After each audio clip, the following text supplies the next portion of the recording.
ये अपन कल बात कर रहे थे कि किस तरीके से गुण जो है वो हस्तांतरित होते हैं। इसकी कई तरीके की प्रक्रिया हैं जिसके अंदर एक ओकल्ट प्रक्रिया जो माँ बताती हैं, एक संगीतकार का उदाहरण जो माँ ने दिया कि किस प्रकार हाथों में या अन्य भागों के अंदर जो पहले से सुरक्षित करके रखी गई चेतना है, वो चीज़ है, वो किसी और के अंदर भी प्रवेश कर सकती है। तो ये शक्ति का, क्षमताओं का, गुणों का ये हस्तांतरण हो गया। अतः इस प्रकार की घटनाएँ भी संभव हैं, जिसमें केवल कोई सिद्ध भौतिक अंग ही नहीं, अपितु कुछ विशेष गुणों का भी अवतरण हो सकता है। किसी बिल्कुल कायर व्यक्ति में भी किसी समय परम शौर्य का अवतरण हो सकता है।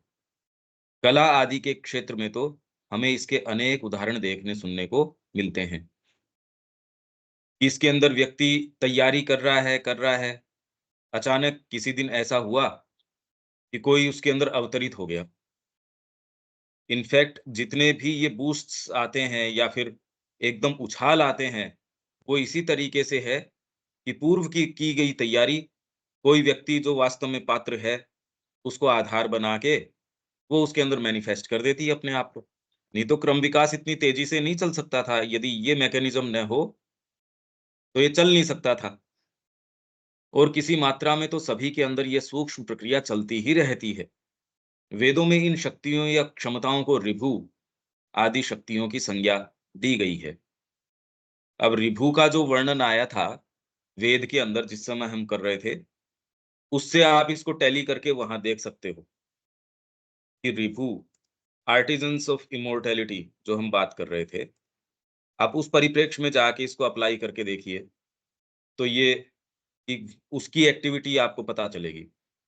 यदि इस प्रकार पूर्व में विकसित की गई इन क्षमताओं को सुरक्षित रूप से आगामी पीढ़ियों तक हस्तांतरित न किया जा सकता, तब तो किसी प्रकार का कोई पार्थिव विकास अधिक संभव ही नहीं हो पाता। क्योंकि भले कोई व्यक्ति कितना भी विकास क्यों न कर ले या किन्हीं क्षमताओं को कितने भी विशिष्ट रूप से विकसित क्यों न कर ले, तो भी उसकी मृत्यु के साथ ही वे सभी तो नष्ट हो जाती। परंतु ऐसा नहीं है। भई एक इंडिविजुअल के लिए वो एक एक सीमा तक विकसित हुआ, उसके बाद खत्म। तो जातिगत विकास नहीं हुआ। वो जो मानव जो विकास है, उसके अंदर कोई विशेष बात नहीं हुई, कोई एक जीनियस आया, चला गया। ये पूरी मनुष्य जाति का विकास किस तरीके से संभव हो, उसके लिए ये मैकेनिज़्म है। भई जो पुनर्जन्म का है एक तो, कि बार-बार जन्म के साथ व्यक्ति आता है, नहीं तो एक जन्म में जो किया, आप क्यों प्रोग्रेस करेंगे? एक जन्म में जो प्राप्त किया, फिर बाद में चले गए, क्या लाभ हुआ इसका? तो वैसे ही व्यक्ति के लिए पुनर्जन्म और इसके लिए ये सारी की सारी की जातिगत जो विशेषताएँ हैं, वो सारों को ये उपलब्ध हो जाती हैं। पार्थिव अभिव्यक्ति में जो भी कोई विकास कहीं भी साधित किया जाता है, वह प्रकृति द्वारा संरक्षित रखा जाता है। इसी कारण किसी काल में अमुक प्रगति करने में जितना समय लगता है, आगामी पीढ़ी को उस दिशा में प्रगति करने में उतना समय नहीं लगता और इसी तरह उत्तरोत्तर विकास चलता रहता है। अतः एक सतत आदान-प्रदान चलता ही रहता है।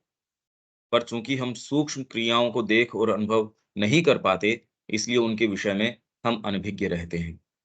परंतु जिनमें भी कुछ सूक्ष्म दृष्टि है, वे देख पाते हैं कि किस प्रकार इच्छाएं, कामनाएं, आवेग आदि अनेकानेक भाव सदा ही तरंगों के रूप में हमारे अंदर प्रवेश करते हैं और हमारे अंदर अनुकूल प्रतिकूल प्रतिक्रियाएं पैदा करते हैं। और जहाँ वातावरण सकारात्मक होता है, वहाँ इन सब आवेगों आदि का बल नष्ट हो जाता है। हमारे पुराणों आदि में हमें वर्णन मिलते हैं कि किस प्रकार ऋषियों के आश्रमों में हिंसक पशु भी अपनी हिंसक प्रकृति छोड़ देते थे और संयमित रूप से व्यवहार करते थे। अतः जब कालांतर में स्वभाव की पहचान, क्योंकि ये ही मूल प्रश्न था, इस स्वभाव का पता किस तरीके से चले, तो कालांतर में स्वभाव की पहचान जिसे करना कभी भी आसान नहीं था, किसी भी काल के अंदर कि एकदम स्पष्ट तरीके से ये पता चल जाए, क्योंकि सामान्य जन कोई सारे ही विशिष्ट हों ये बात नहीं है। कुछ विशिष्ट हैं वो तो हर काल के अंदर विशिष्ट तो हैं ही। आज भी जो विशिष्ट हैं वो विशिष्ट हैं। उनके अंदर बिल्कुल अनडाउटेडली क्लियर है साहब कि इसका ये स्वभाव है। पर एक जनरल मासेस जो हैं वो किस स्तर के ऊपर हैं? तो कालांतर में स्वभाव की पहचान जिसे करना कभी भी आसान नहीं था, जन्म के आधार पर की जाने लगी, क्योंकि बदलती परिस्थितियों में ऐसा करना ही सुगम था। तब एक बाहरी मापदंड जन्म के आधार पर स्वभाव का निर्धारण करने से जो त्रुटियां आ सकती थी, बदलती परिस्थितियों के अंदर जन्म को आधार मान लिया गया स्वभाव को निर्धारित करने का, कि आप कौन से कुल के अंदर पैदा हुए हो, तो आपको ये मान बैठे आप कि ये एक इसका डिटरमाइनर है, ये इसका एक फैक्टर है डिटरमिन करने का कि आपका स्वभाव इस तरीके का है। ये मान लेने के अंदर, क्योंकि आपने मान लिया, ये मानने में त्रुटियां आ जाएंगी, सख्ती नहीं आ ही जाएंगी। तो जो त्रुटियां आ सकती हैं उनका परिमार्जन उपरोक्त बतलाए गए प्रत्येक वर्ण विशेष के लिए सुनिर्धारित किए गए धर्म व अत्यंत बुद्धिमानी व दक्षता से स्थापित किए गए बाह्य, भावात्मक एवं मानसिक शिक्षण प्रशिक्षण के ढांचे व गुणों के आनुवांशिक हस्तांतरण की संभावनाओं द्वारा किया जाता रहा। तो आपके अंदर जो ये त्रुटियां ये निर्धारित करने पे वैश्य परिवार का है, तो ये वैश्य स्वभाव का हो गया। तो ये जो मानना, ये जो बिलीफ है, इससे जो त्रुटियां घुस आएंगी, इसको आप कैसे परिमार्जित करेंगे? तो उसका तरीका ये है कि आप जिस कुल के हैं, उसके गिवन जो आपके कोड्स ऑफ कंडक्ट हैं, वो उसके ऊपर लागू करेंगे।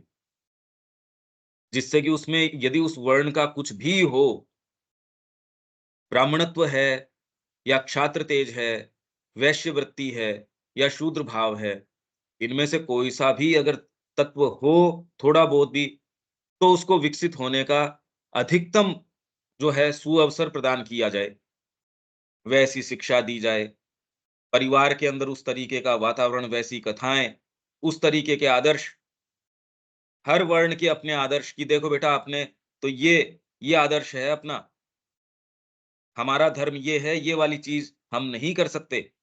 वैद्य के परिवार में है तो बच्चे को उस तरीके से तैयार कर रहे हैं। कहने का अर्थ है कि उसको जो भी संभव सहायता दी जा सकती है, वो सारी सहायता, यद्यपि ये बहुत पूर्ण या दोष मुक्त व्यवस्था नहीं हो सकती थी, फिर भी इसने लंबे समय तक व काफ़ी हद तक वर्ण व्यवस्था में घोर असंगतियों व विकृतियों को प्रकट होने से रोके रखा। ये बड़ा ही इंट्रिकेट और बड़ा ही इस तरीके का था, जटिल प्रक्रिया थी ये सारी की सारी। और आप कोई यो नहीं, इसलिए इसके कोई नियम एज़ सच नहीं बनाया जा सकता। व्यापक तरीके से है, इतनी सूक्ष्म रूप से प्रवेश करके ये कार्य करती थी। इस सारे आनुवांशिकता आदि के वर्णन को हम स्वभाव और स्वधर्म के संदर्भ में किस प्रकार समझ सकते हैं? भई जैसे अब ये सारे के सारे प्रश्न जो हैं, ये फ्रेम करके कि फ़ोकस हो इस सारी बात के ऊपर। इन्हीं सारे वर्णन से भई आपका, क्यों ये तो हम फ़ॉलो करना तो मुश्किल है। मानसिक विकास एक सामान्य व्यक्ति की का हम अपेक्षा नहीं कर सकते कि वो इसको फ़ॉलो कर पा रहा है विचार की कड़ियों को। तो ये आनुवांशिकता की बात आ गई। फिर बाद के अंदर उसके अंदर साहब इस गुरु परंपरा की बात आ गई। फिर ऐसी कुछ चीज़ें हैं सूक्ष्म जगत के अंदर, वो आपको मिल जाती हैं, जैसे पियानो वादक का हाथ आ गया और कितनी-कितनी इसके अंदर बातें हैं। अभी मेन फ्रेम हम हमारा जो कंसर्न है वो क्या है? स्वभाव और स्वधर्म। तो इसके अंदर ये सारी बातें कहाँ जुड़ती हैं? इनका मतलब क्या है? स्वभाव और स्वधर्म का संबंध तो हमारी आत्मा के विकास के साथ है। आप यहाँ वास्तव में हो किस लिए?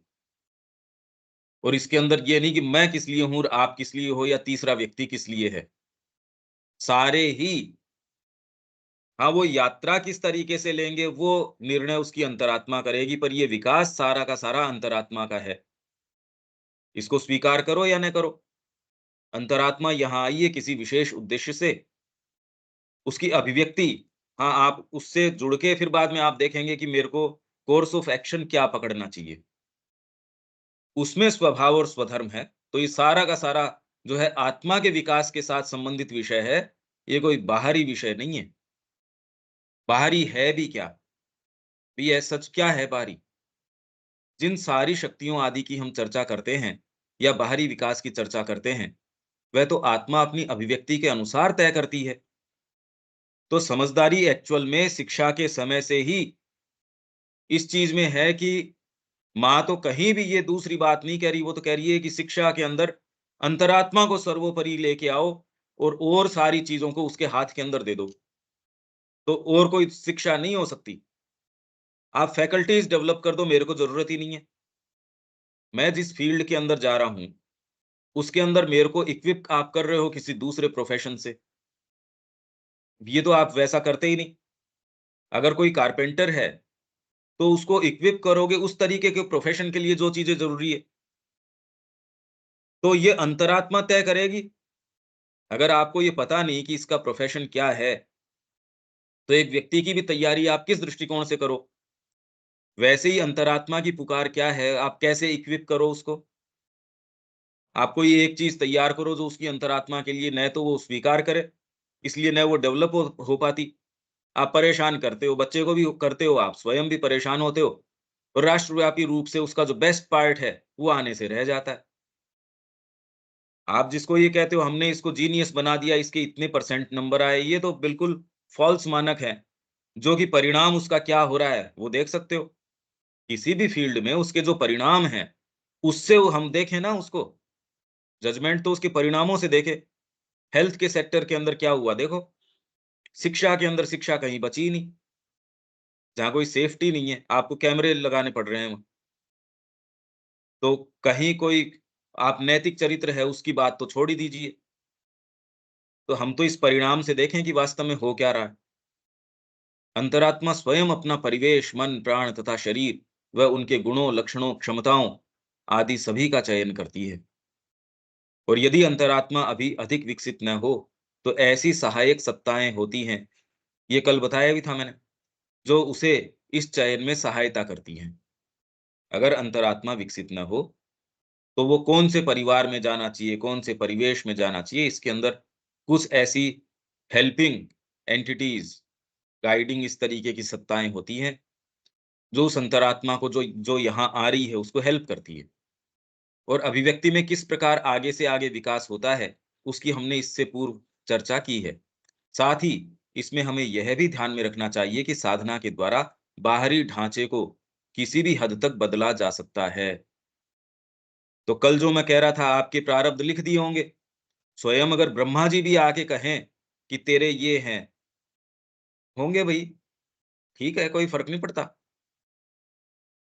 इस जब तक सावित्री नहीं थी, तब तक तो शायद ये बहाना था। मेरे पहले के सुकृत हैं, पहले मैंने ये किए थे। अरे भई, तेरे को आके पहले तो किसी ने बताया नहीं कि तेरे नहीं हैं। अगर वो बता भी दे, तो ये कोई कारण नहीं है, क्योंकि सावित्री हमारे सामने तो प्रमाण है इसका।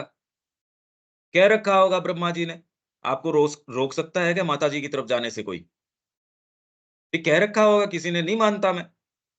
ये वाला एलिमेंट अगर आपके अंदर आ जाए, आप किसी भी चीज़ को दरकिनार करके एक नई शक्ति का वहाँ प्रतिस्थापन कर सकते हैं, कुछ भी कर सकते हैं। इसी कारण हम पाते हैं कि साधना के द्वारा ऋषियों के अंदर वे शक्तियाँ उत्पन्न हो जाती थीं, जिनसे भौतिक नियमों में भी वे अपनी इच्छानुसार फेर-बदल कर सकते थे। किसी नेत्रहीन को नेत्र प्रदान करना, किसी रोगी व्यक्ति को निरोग करना, आदि जैसी चीज़ें उनके लिए सहज हो जाती हैं। परंतु जहाँ तक स्वभाव की बात है, व्यक्ति को सच्चा दिशा-निर्देश तो केवल सद्गुरु के प्राप्त होने पर ही मिल सकता है। और सद्गुरु का प्राप्त होना भी ये सामान्य घटना नहीं है।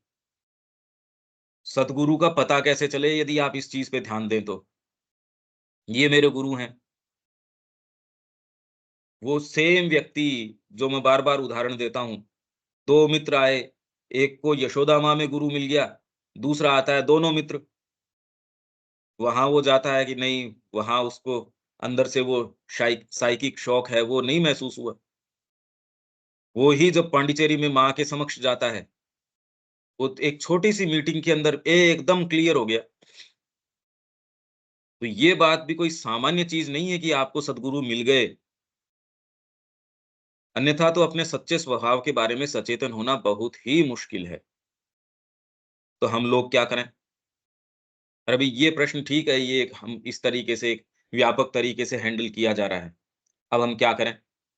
जहाँ तक सद्गुरु की बात है, ये आपको माँ श्री अरविंद के अंदर मिल गए, अगर हम ये मानते हैं, तो अब क्या करें? उनकी वाणी को अक्षर से फ़ॉलो करो और आपके अंदर जो एक पॉइंटर, एक कंपास बैठा हुआ है, वो निश्चित बता देगा कि इसके अंदर तो मेरी अंतरात्मा सुख पाती है, इसमें सुख नहीं पाती।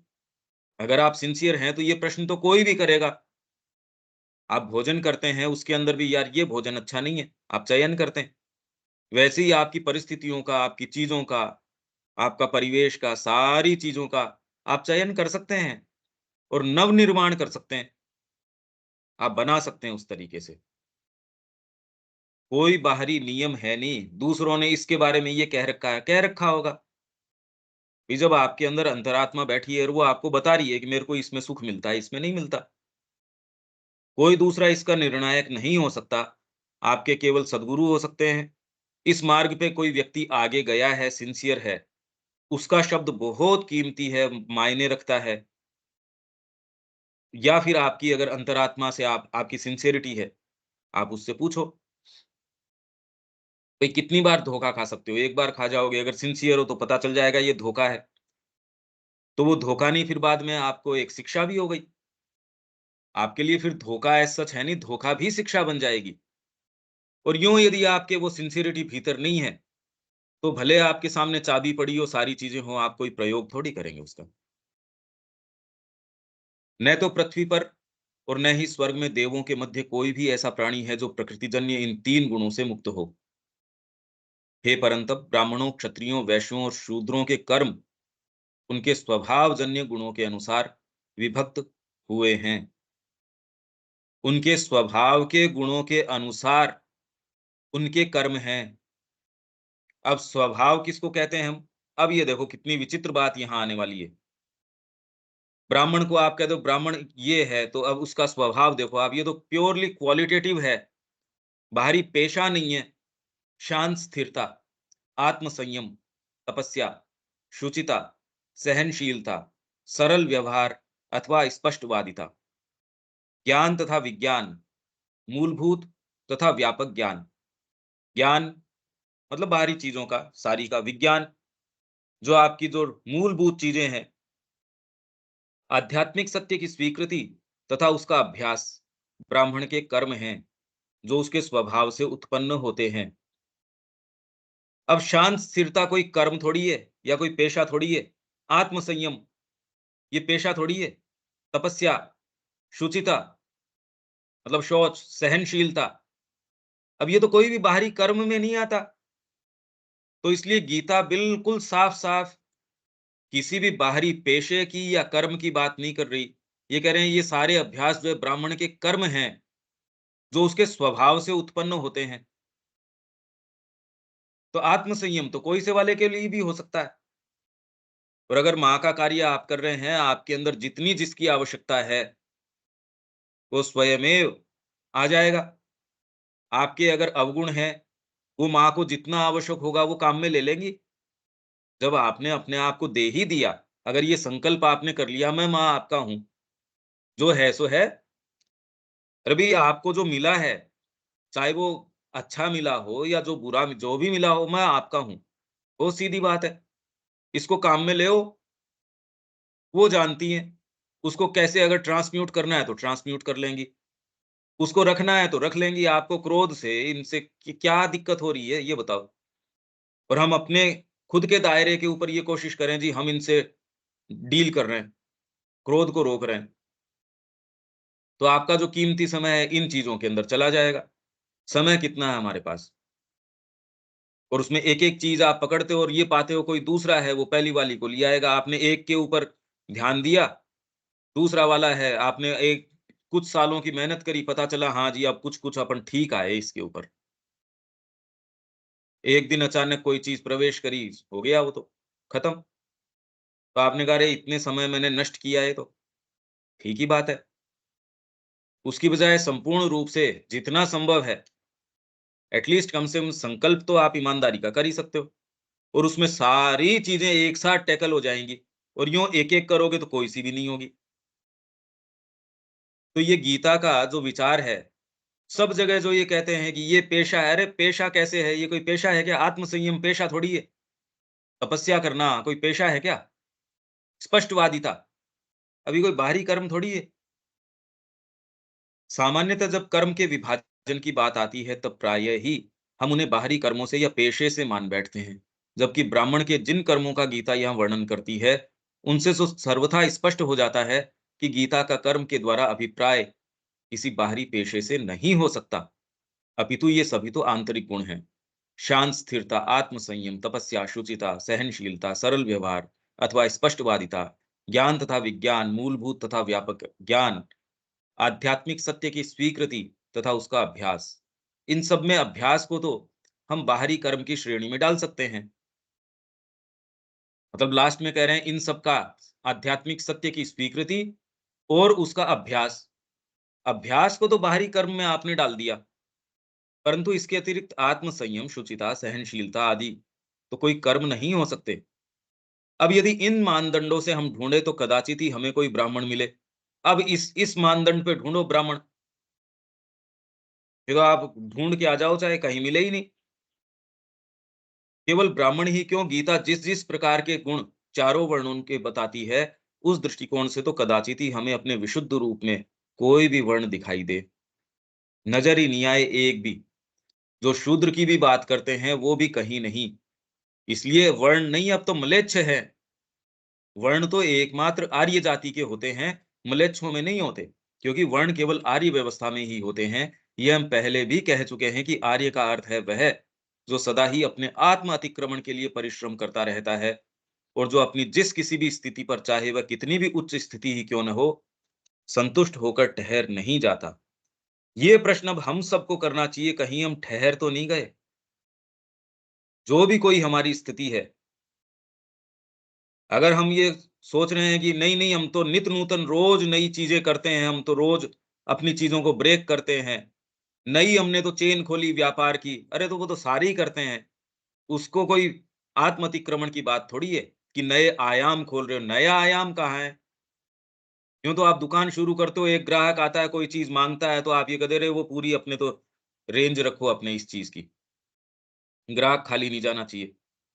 जब वो अच्छे से चलनी शुरू हो जाती है, तो आप उसको बढ़ा लेते हो, आप अपनी ब्रांचेस खोल लेते हो, तो क्या मैं नए नए आयाम खोल रहा है? अरे वो आयाम नहीं है, वो तो उसी स्तर के ऊपर थोड़े से सर्कल्स को आप शेड्स चेंज कर रहे हो, वो भी कोई बड़ी नहीं कर रहे हैं सच।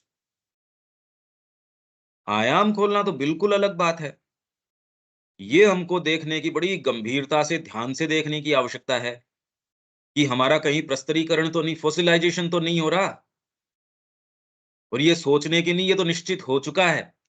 ये देखने की ये कहाँ-कहाँ, किस-किस तरीके से वो एस्टेब्लिश कर चुका, उसको ऑफर करें माँ के सामने। नहीं तो एस्टेब्लिश तो हम हो ही चुके, स्टैंडर्डाइज़ हो गए कई चीज़ों के अंदर। अरे भई ये तो करना ही पड़ेगा, देखो ये तो करनी ही चाहिए, ये तो है ही। और वो सारे नियम ने हमको एक पिंजरे के अंदर जकड़ दिया। हमने अपनी ही कैद स्वयं ही निर्माण कर ली। ये किसी और ने थोड़ी करी है। इसी आधार पर यदि कोई ब्राह्मण अपनी स्थिति से संतुष्ट होकर ठहर जाता है और आगे जाने की अभीप्सा नहीं करता, वह फिर आर्य कहलाने योग्य नहीं रहता, अपितु म्लेच्छ हो जाता है। वहीं कोई शूद्र, चाहे वह कितना भी पतित अवस्था में ही क्यों न हो, या कर्म की दृष्टि से भले कितना भी तुच्छ कर्म क्यों न करता हो, परंतु यदि उसके अंदर अपने कर्म के प्रति किसी प्रकार की कोई जुगुप्सा नहीं है, कि जो ये है मन चंगा तो कठौती में गंगा, तो उसके अंदर यदि आप उस तरीके से कर रहे हो, तो आपके किसी भी चीज के अंदर कोई जुगुप्सा का भाव नहीं है। आप खाल उतार रहे हो, आप कोई ऐसा काम कर रहे हो, या नाली साफ कर रहे हो साहब, या जिसको ऐसा हीन आपको कार्य जो माना जाता है, अरे यार ये तो गंदा काम है। आप कोई चंडाल का काम कर रहे हो, और लाशें जला रहे हो आप, या कोई भी जिसको आप हीन हीन दृष्टि से देखते हैं, जिसके प्रति जुगुप्सा का भाव उत्पन्न हो जाता है, अगर ऐसा कोई सा भी कर रहे हो पर आपके अंदर ये है, मैं तो माँ के लिए, जो कुछ, और उसके द्वारा वह अपना आत्म का अतिक्रमण साधित करने का प्रयास करता है, तो वह आर्य है। अब ये तो बिल्कुल आंतरिक चीज़ हो गई, क्वालिटेटिव चीज़ हो गई ये, बाहरी मानक नहीं है इसका। आगे आने वाले वर्णन में भी हम देखते हैं कि किस प्रकार गीता प्रत्येक वर्ण के अनुसार जो कर्म बताती है, वह कोई बाहरी पेशा नहीं, अपितु आंतरिक गुण है। जहाँ बाहरी कर्म का भी कुछ संकेत है, वह भी वास्तव में उस आंतरिक वृत्ति पर ही आधारित है। कहीं कुछ संकेत जैसे ये पशुपालन की, गोपालन की, कृषि की, इनकी बातें करेंगे, अभी आ जाएगा। ये एक समझने की बात है फिर बाद में कि विभागीकरण गीता किस तरीके से कर रही है। अब ये यहीं आ गया देखो, शूरवीरता। ये क्षात्र तेज की बात आ गई। तेज या साहस बल, दृढ़ निश्चयता, दक्षता और युद्ध से पलायन न करना, दान और शासन करना क्षत्रिय के स्वाभाविक कर्म हैं। अब ये आपके अंदर सहज रूप से है, तो आपको सुविधा इस ओर मूव करने में होगी। आप साधना भी अपना लेते हैं, तो ये आप उन चीज़ों को उस तरीके से देखेंगे। ब्राह्मण यदि कृषि के अंदर प्रवेश कर जाता है, वो उसके अंदर चीज़ों के रहस्यों को जानने की, कौन-सी चीज़ें कैसी हैं, फिर बाद में अगर उसके अंदर क्षात्र तेज होगा और वो कृषि के अंदर प्रवेश कर जाता है, तो वो एक दूसरे दृष्टिकोण से आप इसको रोक नहीं सकते। और साधना में प्रवेश करने के बाद तो ये एक्चुअल में इसके सच्चे रंग बाहर निकल के आते हैं, उससे पहले तो आते ही नहीं। आप अपने आप को पहचानते ही नहीं। आपकी ऐसी निधियाँ हैं, ऐसी चीज़ें हैं, वो निकल के ही तब आती हैं, जब आप साधना के अंदर अपने आप को उसमें देते हैं, पदार्पण करते हैं। नहीं आपको लगता है मेरी ये क्षमताएँ हैं, मेरे अंदर ये हैं, मेरे ये दोष हैं, ऐसा कुछ नहीं है। क्योंकि ये सारा विवेचन तो थोड़ा बहुत भी कोई सेंसिबल आदमी है वो तो करता ही है। तो इससे स्वभाव का क्या संबंध है?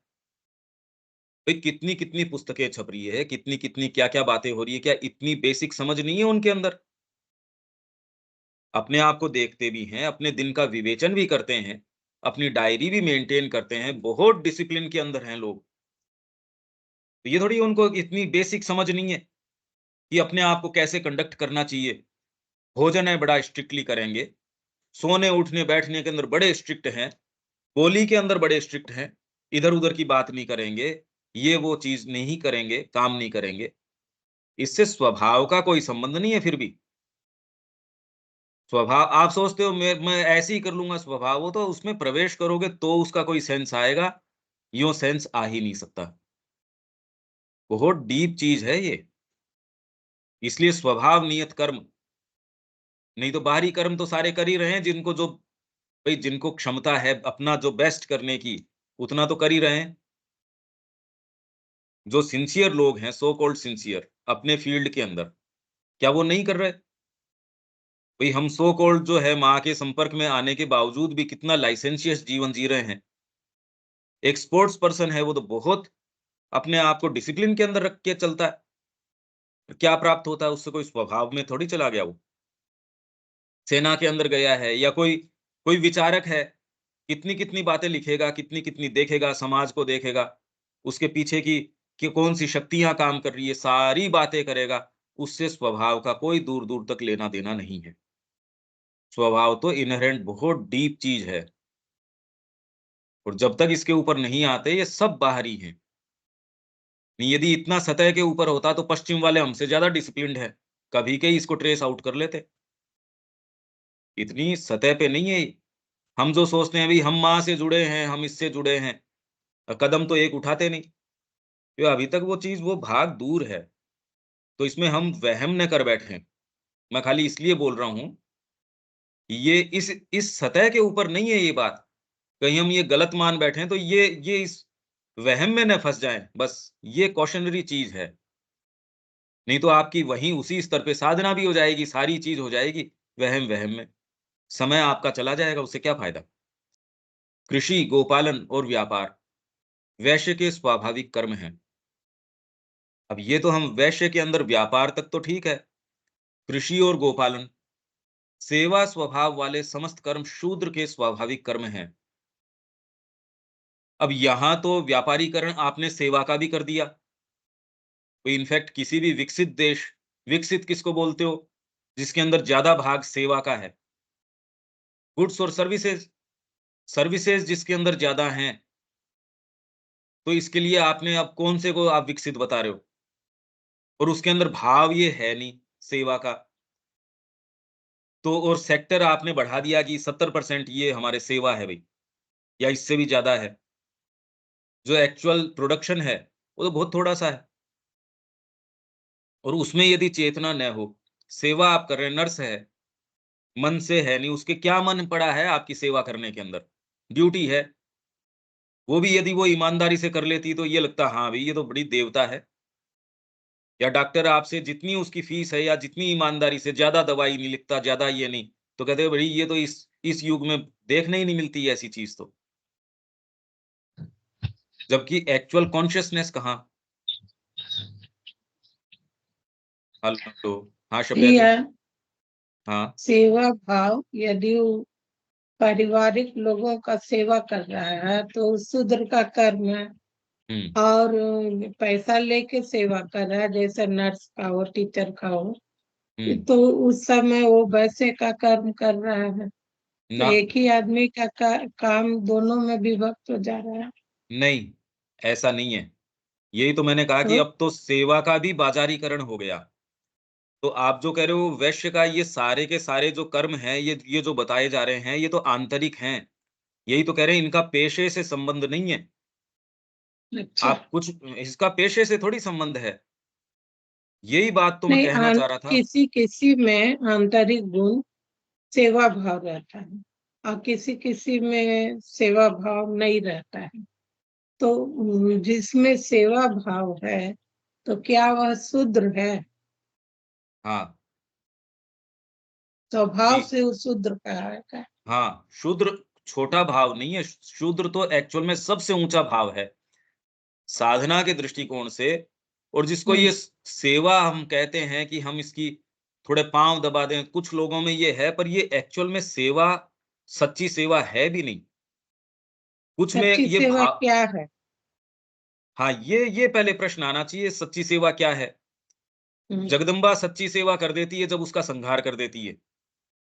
आपने कुछ मानक तय कर रखे हैं, यार ये बेचारा तकलीफ में है, चलो मैं ये कर देता हूँ। ये जो चैरिटी का या इस चीज़ का भाव है, ये आपकी श्रिंकिंग है। ये कोई आप सेवा है सच नहीं, मेरे से किसी का रक्त नहीं देखा जाता। कोई कोई तकलीफ में है, वो मेरे से नहीं देखा जाता। तो ये तो आपके प्राण की श्रिंकिंग है, कमज़ोरी है। सच्ची अच्छा, सेवा तो तब है जब आप माँ के संपर्क में हो। तो आप जो भी कर रहे हो वो सेवा है, आपकी उपस्थिति मात्र से कल्याण हो रहा है। तो इसलिए विवेकानंद जी के अंदर ये था, मैं डिस्पेंसरियाँ खोल दूँ। रामकृष्ण जी थोड़ी भ्रमित होने वाले थे इस बात से। उन्होंने कहा, "अरे पहले ब्रह्म को रियलाइज़ कर और फिर तेरी डिस्पेंसरियाँ खोलना।" और तो जुगुप्सा क्या है? जुगुप्सा श्रिंकिंग कोई चीज़ से, "अरे! ये अच्छा, क्या हुआ?" ये जुगुप्सा। मतलब जैसे हम्म, क्रोंच पक्षियों के उसने बहेलिये ने तीर मारा, हम्म, तो इसके अंदर जो ये दूर से बैठे देख रहे थे, इनके जुगुप्सा आई, "ओहो! ये क्या हुआ?" तो फिर बाद में उनको आदेश हुआ, "अरे यार! तेरे लायक ये भाव नहीं है ये जुगुप्सा का। ये सच्चा भाव आध्यात्मिक है नहीं। हाँ, पशु के लिए ठीक है। बिल्कुल इनसेंसिटिव या तामसिक मनुष्य है, उसके लिए ये भाव आगे जाने के सेंसिटिविटी, दूसरों के दुःख को अपना दुःख मानना, पराये जो जो ये है ना वैष्णव जन तो तेन कहिए, पीड़ पराई हम्म, जाने रे। तो दूसरों के दुःख को अपना दुःख मानना, ये बातें ठीक है, आपके विकास की एक अवस्था के अंदर, पर ये कोई जब आप स्वभाव की बात कर रहे हो उसमें नहीं। ग्रो कर रहे हो आप, घोर एक छोटी-सी चेतना से आ रहे हैं, उसमें ठीक है कि आप अपने आप पे ही केंद्रित नहीं हो, दूसरे के भी दुःख-सुख के अंदर शामिल, उसको आप एप्रिशिएट कर रहे हो, आप में सेंसिटिविटी है, ये अच्छी बात है। आप में संवेदना है, नहीं तो कहें, "अरे! तू संवेदनहीन आदमी है।" वो बेचारा भूख से तड़प-तड़प के मर गया, तेरे पास भोजन था, प्रचुर मात्रा में था, तूने दिया नहीं। दंड विधान नहीं लागू हो सकता आप पे, पर जो एथिकल और एस्थेटिक कोड है, वो लागू हो हम्म, जाएगा। मैं आपको भेजूंगा, अपनी एक बुकलेट है जो इसके ऊपर भ्रष्टाचार के ऊपर, मैं आप सारों को एक एक भेज दूंगा। उसमें ये है कि कैसे ये कोड्स जो भ्रष्टाचार के ऊपर, क्योंकि जनरली हम भ्रष्टाचार कहें किसको, पैसे का गबन कर लिया, इसका कर लिया, पर ये कोड्स तो जैसे जैसे स्पिरिचुअल कोड तो सबसे ऊंचा कोड है, पर लागू कहाँ होता है, वो व्यक्ति है ही नहीं उस क्षमता के अंदर। अभी तो मैंने टैक्स अपने अदा कर दिए, हो गया मेरा काम। अब मेरे से क्या डिमांड करते हो? मेरे जो जो कर्तव्य हैं वो मैंने फुलफिल कर दिए, बस। पर आपके एस्थेटिक कोड है यार, ये कोई बात है क्या? तूने अपने टैक्स दे दिए होंगे, पर बाहर इस समय कोरोना का काल चल रहा है, तेरे पास प्रचुर है तो दे। जबरदस्ती नहीं करी जा सकती है आपके साथ, पर एस्थेटिक कोड हम्म, आपसे डिमांड कर लेगा, भैया ये कर। तो जो आप कह रहे हो सच्ची सेवा तो परमात्मा से जुड़ने के बाद ही हो सकती है, उससे पहले नहीं हो सकती। माँ से आप जुड़े हो तो आपको सेंस है कि सेवा कहें किसको, नहीं तो सेवा हो नहीं सकती। किसी भी भान में आपको जो लगता है कि ये अच्छी चीज है, वो ही करते हो आप, उससे संबंधित तो आप कुछ करते नहीं। अगर आप तटस्थ तरीके से भी है, तो भी आपको कि भी मेरे को ये लगता है कि ये कल्याणकारी है, आपके जो नोशंस हैं, आपके सही गलत के मानदंड हैं, उसके हिसाब से कर लोगे। भी और ज्यादा क्या कर लोगे? या तो आपकी आसक्ति है अपने परिवार के प्रति, पुत्र के प्रति, पिता के प्रति, माता के प्रति, भाई के प्रति, क्या तो आसक्ति के कारण आप कर रहे हो, तो उसमें तो बिल्कुल सेंस है ही नहीं, वो तो घोर अंधकार है। पर जिसके अंदर ये भाव नहीं है, आसक्ति का नहीं है, पर आपके ये श्रिंकिंग है, अरे भाई मैं देख नहीं सकता, किसी की दूसरे की पीड़ा को मैं नहीं देख सकता। तो ये भी कोई कोई ये नहीं है कि ये तो आपकी स्वयं की श्रिंकिंग है, स्नायुविक श्रिंकिंग है आपकी। उससे आप सकुचा रहे हो, अरे ये गलत है। तो खाली आप वो नहीं झेल पा रहे इसलिए कर रहे हो, या फिर ये कि भई ये ठीक नहीं है। तो आप एक थोड़ा-सा एक उसके ऊपर मानसिक स्तर के ऊपर आ सकते हो, पर ये सारे के सारे भी सही आधार नहीं हो सकते। किसी भी कर्म के सेवा की तो बात छोड़िए, इसमें हमारे लिए तो कर्म एकमात्र उसका प्रवर्तन होना चाहिए कि माँ क्या चाहती है हमारे से, तो सेवा है। इसीलिए यज्ञ, तप और दान, सामने आके आपके सामने कोई व्यक्ति खड़ा हो गया, अब उसको मैं देऊँ या नहीं देऊँ?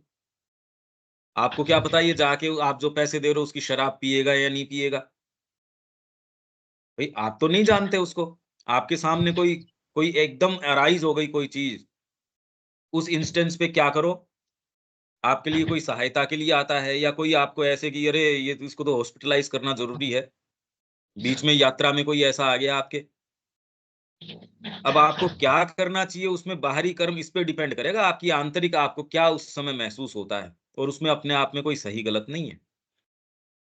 अगर आपको क्लियर कट ये इंस्ट्रक्शन है, ये करो तो वो करो, और नहीं तो फिर बाद में ये नहीं होते तो व्यक्ति फिर अपने एस्थेटिक कोड के हिसाब से, यार ये कोई सुंदर चीज़ थोड़ी है, एथिकल कोड के हिसाब से, या फिर समाज के अंदर जो दंड विधान लागू है उसके ही आधार पे काम करता है। ये अलग-अलग तरीके हैं, आप कल्टिवेटेड उतने ही हो जितना आपके ऊपर कौन-सा विधान लागू होता है, बस। ठीक है शिब्या जी? ठीक है मदर भैया। टेरेसा किस भाव में थी? हैं दीपक जी? मैं ये कह मदर रहा था, टेरेसा किस भाव में थी? किस भाव से काम कर रहे थे? कौन? मदर टेरेसा हाँ, वो किस भाव में काम कर रही थी?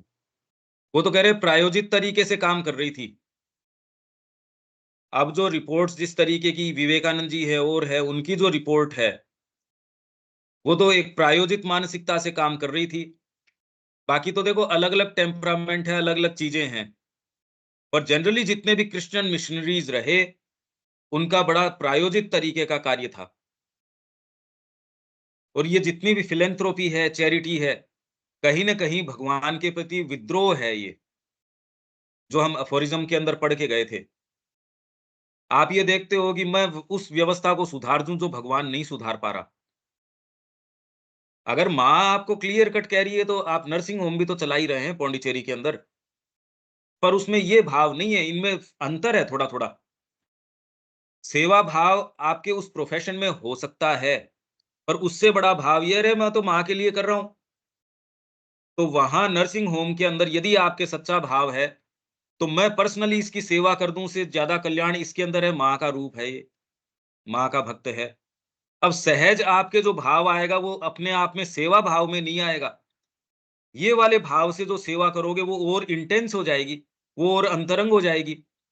अपने आप में यदि सेवा भाव भी है सच्चा सपोज, तो भी ये वाला भाव उसको और सब्लिमेट कर देगा। अरे यार ये तो मेरा गुरु भाई है, गुरु की आज्ञा से कर रहा हूं। जैसे हमारे यहाँ बड़े लंबे समय तक एक मेरे पास यहीं इसी बिल्डिंग में इसी रूम में जहां मैं बैठा हूं, आश्रम जब शुरू हुआ तो अकाउंट्स के लिए भी अकाउंट्स कैसे कौन कोई सच्चा आदमी अपने को चाहिए। तो दिल्ली के अंदर एक सिद्ध व्यक्ति थे सरदार जी करतार सिंह जी। तो उनसे आश्रम के ही जो जिन्होंने ये शुरू किया वो जाके उन्होंने कहा भी ऐसे कोई व्यक्ति, तो वो रिटायर हो चुके थे। उनके एक शिष्य थे करतार सिंह जी के, विश्वंभर जी चोमाल उनका नाम था। तो उनका हाँ हाँ बिल्कुल मैं उसको इंस्ट्रक्शन दे दूंगा, जबकि सीनियर आदमी यहाँ पूरे डिस्ट्रिक्ट की ट्रेजरी उनके हाथ में थी। अब डिस्ट्रिक्ट की सारी तनख्वाह जिसके हाथ में, और एक पैसे का इधर से तो मतलब एक नए पैसे का इधर उधर नहीं। आपका काम आपके घर जाके स्वयं आपके डॉक्यूमेंट्स लेके सारे काम करेंगे ऐसे व्यक्ति। मतलब उनकी चर्चा करी जाए उतना कम है ऐसे व्यक्ति। तो उन्होंने कहा हाँ ठीक है, मैं उसको कह दूंगा और वो आपके जो अकाउंट्स हैं वो देख लेंगे। वो व्यक्ति अपने स्वयं के पैसे से जब तक हुआ तब तक तो खैर बाइसिकल से यहाँ तक आते थे, और फिर बाद में जब बाइसिकल चलाने की क्षमता नहीं रही तो जो भी थ्री व्हीलर करके या कभी भी यहाँ से एक नया पैसा बरसों बरस उन्होंने काम किया, वैसे व्यक्ति देखने नहीं मिलते। अब यूं यदि सेवा भाव हो तो एक चीज है, और गुरु ने मेरे को कहा है वो मैं कैरी आउट कर रहा हूं, उसमें जो सेवा में जो जो पंख लग जाएंगे वो बात ही कुछ हो रहा है, वो साधना हो गई। सेवा एक सीमा तक आपको संतोष दे सकती है, पर ये है ये तो आपको साधना की ऊंचाइयों तक ले जाएगी ये बात। तो ये किया जा सकता है, इसमें बात क्या है। इसके तो प्रमाण मतलब ऐसे व्यक्ति नहीं मिलते, ढूंढे नहीं मिलते ऐसे व्यक्ति जो स्वयं सामने से चला के व्यक्ति का काम कर रहे हो। मेरे साथ तो वो बहुत अंतरंग बातें करी उन्होंने, कितने साल मेरे साथ यहाँ थे। एक नया पैसा इधर से उधर नहीं, कुछ भी नहीं। और उनकी उपस्थिति के अंदर आप ये देख सकते हो एक एक तरीके की एक लाइटनेस है। कोई दुराव, कोई छिपाव, कोई ये कुछ भी नहीं, कुछ भी नहीं उस आदमी के अंदर। और बिल्कुल गृहस्थी सामान्य व्यक्ति ये हो सकता है। ऐसा तो कहीं जो सो कॉल्ड जुड़े हैं मां श्री अरविंद से उस उनमें ये ट्रांसपेरेंसी देखने नहीं मिलती, और वो उस व्यक्ति के अंदर ऐसी। क्योंकि गुरु ने कह दिया दीनता तो रखनी चाहिए, तो इतनी दीनता एक्चुअल में दिखाने की नहीं। तो मैं ये कह रहा हूं जहां तक सेवा भाव है अपने आप में लोगों में होता है ये, पर यदि ये साधना का अंग बन जाए तो ये आपको शिखरों पर लेके चला जाता है। ये देखो तो जानो वाली बात है। ऐसे व्यक्ति दुर्लभ हैं, बहुत दुर्लभ हैं। वो आपकी स्मृति पे अंकित हो जाते हैं, अरे यार ऐसे व्यक्ति से मिले। नहीं तो आडंबर ही आडंबर है। आप बातें कर लेंगे, इतना कर लेंगे, मैंने भगवान के लिए पैसे दिए, मैंने ये किया, सब बकवास है, सब निरर्थक है, टोटल बकवास है। और एक व्यक्ति जो उस आधार के ऊपर है उसमें कहीं कोई बात ही नहीं है। वो दोबारा गिनाने के लिए है ही नहीं, चुपचाप में कर देगा, पता ही नहीं चलेगा। ठीक है दीपक जी। जी ठीक है। यानी अभी हम लोग वर्तमान में मैक्सिमम बाहरी जिंदगी ही जी रहे हैं, आंतरिक जिंदगी जी ही नहीं रहे। नहीं ये तो क्या कह सकते हैं, क्योंकि यात्रा तो निश्चित आप कर ही रहे हैं। ये सारे मुद्दे और ये सारे उदाहरण तो हम दो चीजों के बीच में हमारी बुद्धि की क्लैरिटी के लिए कर रहे हैं। आप कितनी इंटेंसिटी बढ़ा सकते हो, कितना क्या कर सकते हो, वो आपके हाथ में है। ये कहना तो बहुत बड़ा स्टेटमेंट होगा भाई, माँ जब आपके अंदर कार्य कर रही है किसी कारण से, ये कोई हमारे सुकृत हैं जिन्होंने श्री अरविंद की शरण के अंदर उनकी ये चर्चा परिचर्चा के अंदर सहभागी हमको बनाया है। अब इसका कितना लाभ उठा सकते हैं तो ये विवेचन तो छोड़ दीजिए, उससे कोई मतलब नहीं है कि हम बाहरी हैं या आंतरिक हैं, पर करने को अभी बहुत काम है। तो उस पे अपना दिमाग लगाएं। इस विवेचन, ये कोई फ्रूटफुल नहीं है ये विवेचन, कौन कितनी क्या किसमें है। पर ये निश्चित हमारा जी बहुत ठीक है महती सौभाग्य की बात है ये। हाँ दीपक जी। जी ठीक है, आगे बढ़ा जाए। हाँ रविकांत जी कुछ कह रहे थे, रविकांत जी। हाँ, मैं यही कह रहा था, ये तो जो आपने सेवा की बात आज बताई है, तो ये तो बड़ी आई ओपनिंग है। और अब तक हमने फिर सेवा करी कहाँ? सेवा तो क्योंकि साधना से आती है।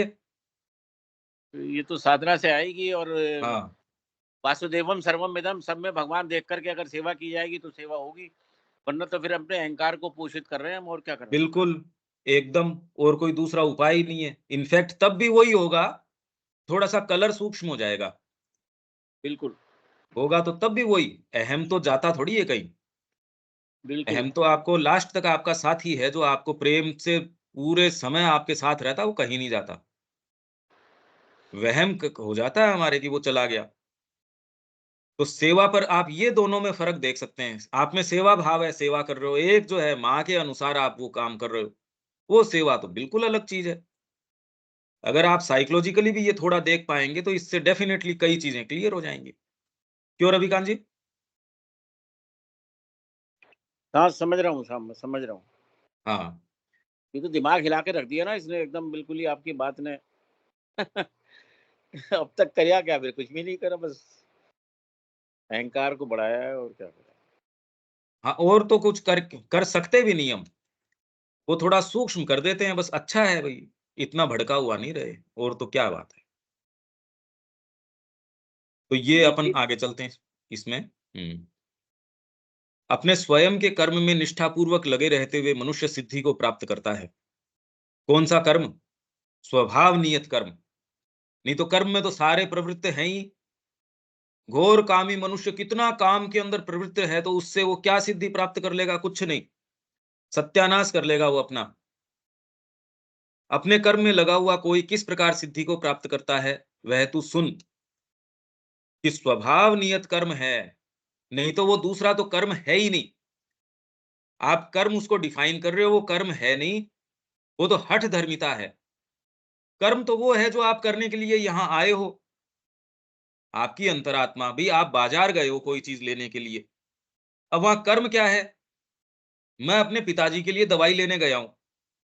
अब वहां बाजार के अंदर कई स्कीमें चल रही है, मैं उन स्कीमों के अंदर की देखो, अरे मैं तो चौथाई दाम के अंदर ये चीज लिया या, अरे यार तू लेने तो गया था दवाई।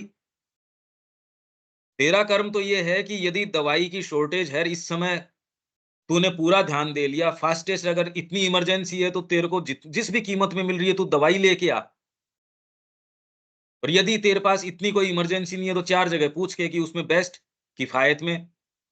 और उसमें भी मैं ये देखूंगा कि भी समय इसमें जा रहा है, मैं अगर 5 रुपए बचा भी लूंगा इसमें, यार क्या बात है इसमें। कीमत आप किस चीज की कर रहे हो? व्यक्ति कई बार क्वालिटी की बलि दे के और फिर देखता है देखो मैंने ये इस तरीके से, अरे नहीं। या फिर अपने जीवन के समय की बलि दे के कहता है मैंने ये चीज, अरे यार कहाँ प्राप्त कर ली। तो कर्म तो इसके ऊपर डिपेंड करता है। बाजार में तो हजार चीजें पड़ी हैं। आपका कर्म ये है कि आप किस उद्देश्य से आए हो।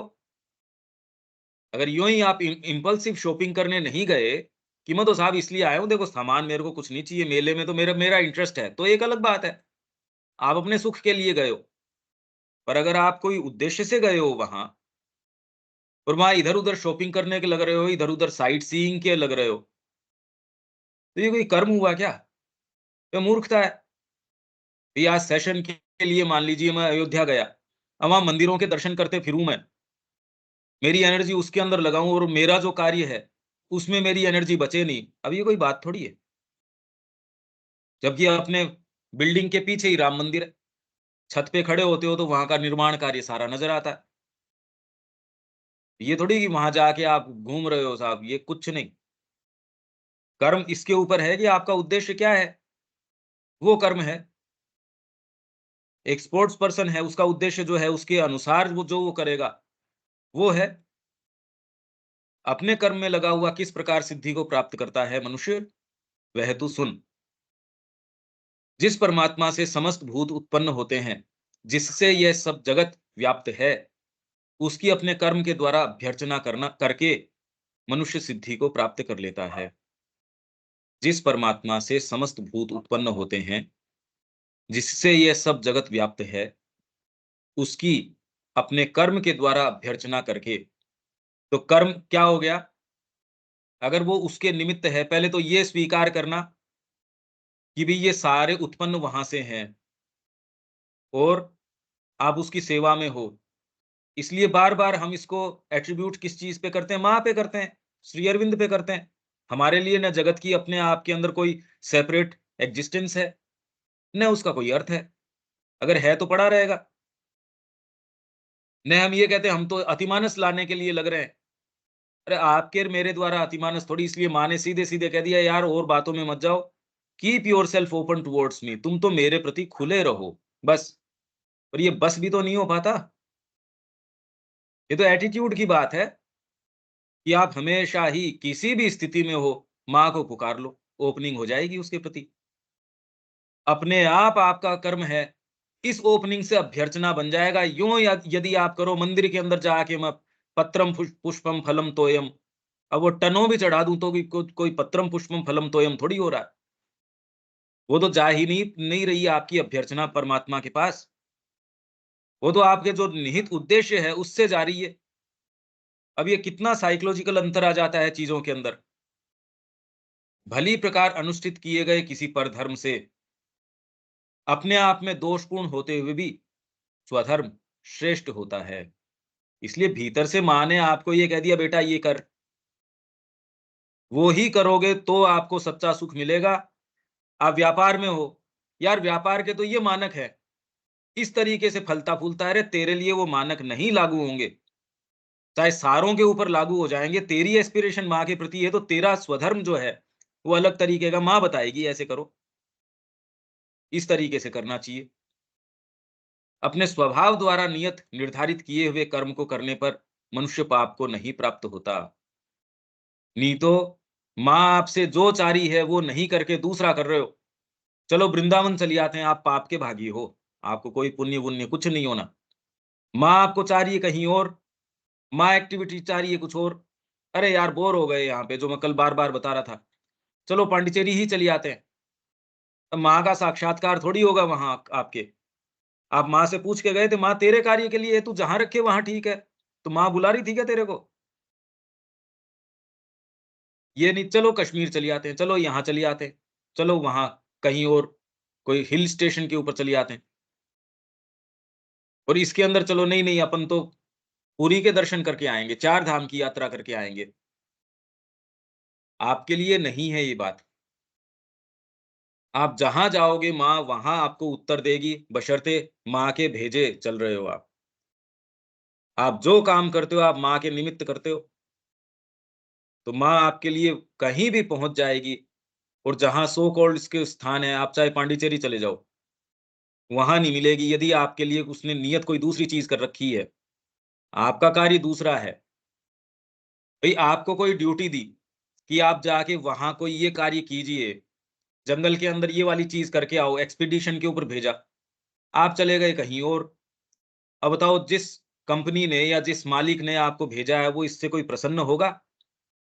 तो माँ आपकी अंतरात्मा के अंदर बता रही है यार तेरे से मैं ये चीज़ की डिमांड कर रही हूँ। अब इधर-उधर, इधर-उधर ये करने से फ़ायदा क्या? आपको कन्विक्शन भी नहीं होगा। जनरली मैंने ये देखा है कि लोग क्योंकि बोर हो रहे हैं, तो जी हम साल में 4 बार तो आश्रम जाते हैं। इसमें बुरी बात नहीं, अपने आप में जाना या नहीं जाना मैं ये नहीं कह रहा। मैं तो मेन उस भाव के ऊपर, या तो आपका जीवन इतना सूना है कि आपको बार-बार ऐसी चीज़ें कि मैंने ये आयोजन कर लिया, मैंने ये कर लिया। अगर अंतरात्मा से आपका संपर्क है, आपको किसी किन्हीं भी चीज़ों की कोई आवश्यकता नहीं है। और आप पौंडीचेरी या कहीं भी गए हैं, तो भी आपका उद्देश्य बिल्कुल क्लियर है। आप माँ की सेवा के निमित्त जा रहे हैं और उसके अंदर आपका जो भाग है उतना करते हैं, उससे 1 मिनट भी ज़्यादा आप इधर-उधर लगाए बिना, आप एकदम फ़ोकस रहते हैं। किसी बिज़नेसमैन को देखो, जो सफल है, वो वास्तव में अपनी चीज़ के अंदर कैसे आपके साथ बैठेगा, नाश्ता कर लेगा, पर उसका कुल में ये है कि मैं सारा काम क्यों कर रहा हूँ? ये सीधी-सीधी बात है, ये तो बिज़नेस की सारी चीज़ें प्रोटोकॉल्स हैं। उससे अलग कोई चीज़ आप बिल्कुल नहीं करेंगे, नहीं, नहीं, मैं नहीं करूँगा ये। तो वैसे ही अगर आप अपने आप को माँ का बताते हैं, तो आप कैसे आप अंडरटेक कर सकते हैं इस तरीके की चीज़ कि इंडिपेंडेंटली सोच लिया, चलो मैं घूमने चलता हूँ, चलो मैं यहाँ चलता हूँ। ये तो हनन कर दिया आपने अपनी अंतरात्मा का और आगे होने वाली क्षमताओं का।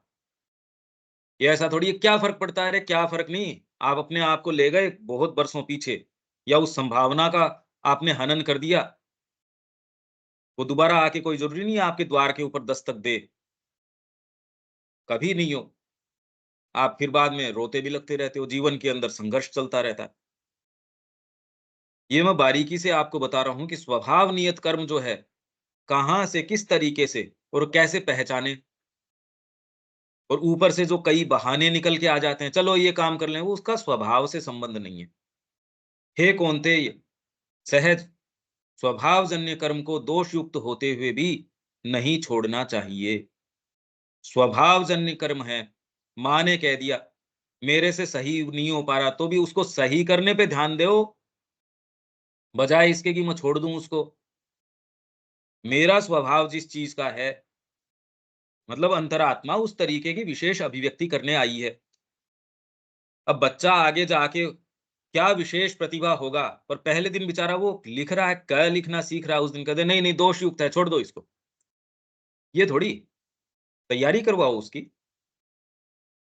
तो स्वभावजन्य कर्म है, भले वो दोषपूर्ण हो, तो भी उसको छोड़ना नहीं चाहिए, क्योंकि समस्त कार्यों के आरंभ दोषों से वैसे ही आच्छादित रहते हैं, जैसे धुएँ से अग्नि आच्छादित रहती है। कैसे पता चले हम माँ के निहित कर पाएँगे, नहीं कर पाएँगे? अरे कर पाएँगे कि नहीं कर पाएँगे, तेरी अंतरात्मा कह रही है मेरे को सुख इसमें मिलता है, बस। तू कर पाएगा या उसके अंदर असफल रहेगा, ये बातें कहाँ से उठ के आई?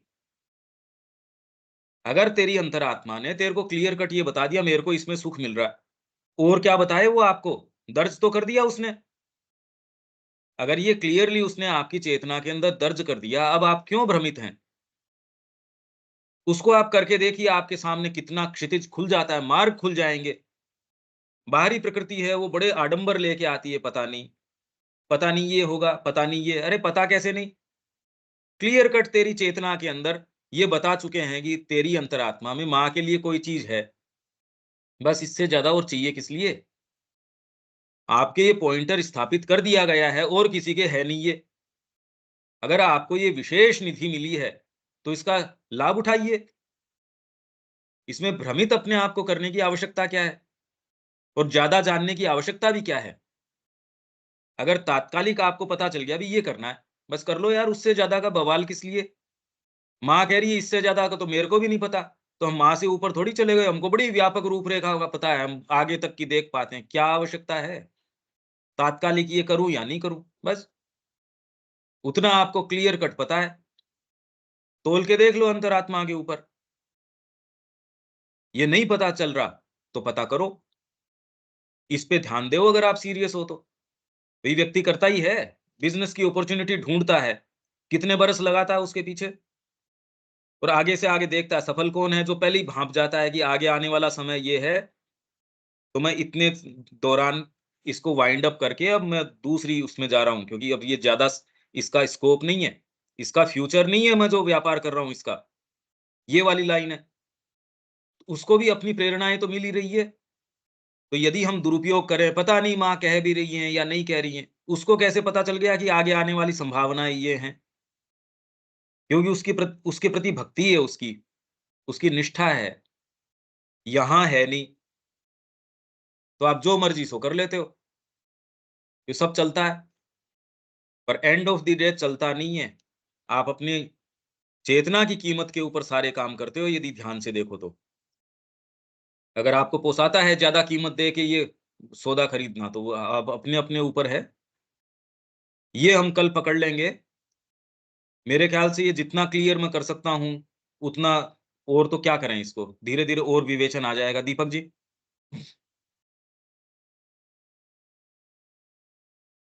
जी, हम लोग वो स्वभाव पता लगाने की जरूरत है, इसका साहस करने की जरूरत है, संकल्प लेने की जरूरत है। बिल्कुल। क्योंकि स्वभाव जन्य जो कर्म है वही सही है, बाकी सही नहीं है। ये बहुत इंपॉर्टेंट है। हाँ, सबसे इंपॉर्टेंट चीज ये है, जीवन में आपका समय बीता जा रहा है, अगर ये पता नहीं हो। पर मैं तो ये कह रहा हूँ, हमारे हृदय में माँ की वाणी स्थापित अगर हो गई, उसमें आपका रस है, तो उसको आधार बना लो अपनी सारी चीज का। क्योंकि निश्चित रूप से एक पॉइंटर तो आपको मिल ही गया, और ये आप इसको सामान्य मानते हैं, ये दुर्लभ पॉइंटर है, ये होता नहीं। इसके ऊपर आप एकाग्रचित करके कि वो बता देगा कि भाई इस वाले में तो सुख मिलता है, इसमें नहीं मिलता। आप तो बिल्कुल वो करो, चाहे बाहरी रूप से बिल्कुल इम्प्रैक्टिकल बात लगे वो, कि यार ये तो इम्प्रैक्टिकल चीज है। अरे तो प्रैक्टिकल इम्प्रैक्टिकल की बात क्या है इसमें? माँ ने यदि आपके हृदय में कोई वाणी स्थापित कर दी, करने योग्य तो वो है। प्रैक्टिकल क्या होता है? जगदम्बा का संकल्प जब आपके साथ है, वो कुछ भी संसिद्ध कर लेगी, इसमें बात क्या है? हिचकिचाने की जरूरत क्या है? आपके हृदय में जो वो कहे, आप तो उसको कर बैठो, बस। जो होना हो सो हो। यहाँ हमको विराम देना पड़ेगा। कल मिलते हैं, इसको और इसमें एलेबोरेट होगा ये, और आगे चलेंगे इसमें। जय श्री राम। जय श्री राम।